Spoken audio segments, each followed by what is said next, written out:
जानकारी जो मिली थी एक समय पर कि $1 लाख किसी को दिए गए थे और उस पर कुछ आरोप लगे थे।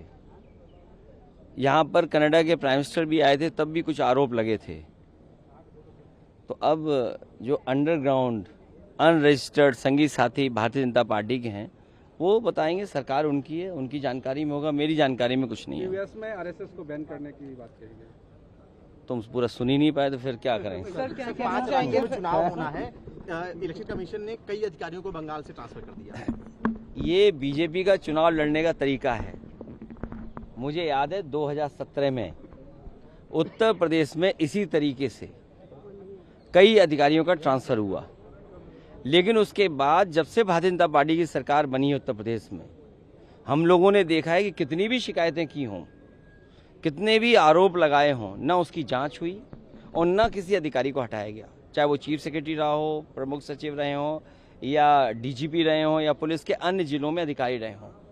ये भारतीय जनता पार्टी चुनाव आयोग से मिलकर के बंगाल में अधिकारियों को हटा रही होगी, माहौल बनाने के लिए, दबाव बनाने के लिए।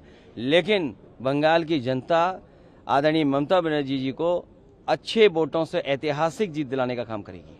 सर, राहुल गांधी ने प्रधानमंत्री को चिट्ठी लिखी, काशीराम जी को भारत रत्न दिया जाए। मैं इसका जवाब सुबह दे चुका हूं।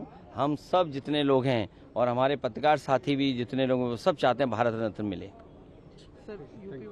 सर, वो यूपी दरोगा की जो एग्जाम में एक सवाल था जिसमें पंडित को अवसरवादी के सवाल में एक वो दिया गया था विकल्प। ये सवाल इसलिए पूछ रहे हो आप क्योंकि आपको गोरखपुर के बारे में नहीं पता है। हाथा नहीं भाता, जिन्हें हाथा नहीं भाता वो इस तरह का काम कई बार कर चुके हैं। ये पहली बार नहीं हुआ है। फिल्म बनी थी, याद कीजिए कितना अपमानित होना पड़ा था और उस समय भी आवाज उठी थी। फिर पूजनीय शंकराचार्य का कितना अपमान हुआ बताइए। एक साथी कुछ नाराज हो गया था। शंकराचार्य हम में से बहुत से लोग नहीं बन सकते। ये शंकराचार्य नहीं बन सकते, मैं नहीं बन सकता शंकराचार्य, ये भी नहीं बन सकते हैं। उसको कितना शंकराचार्य जी को अपमानित होना पड़ा।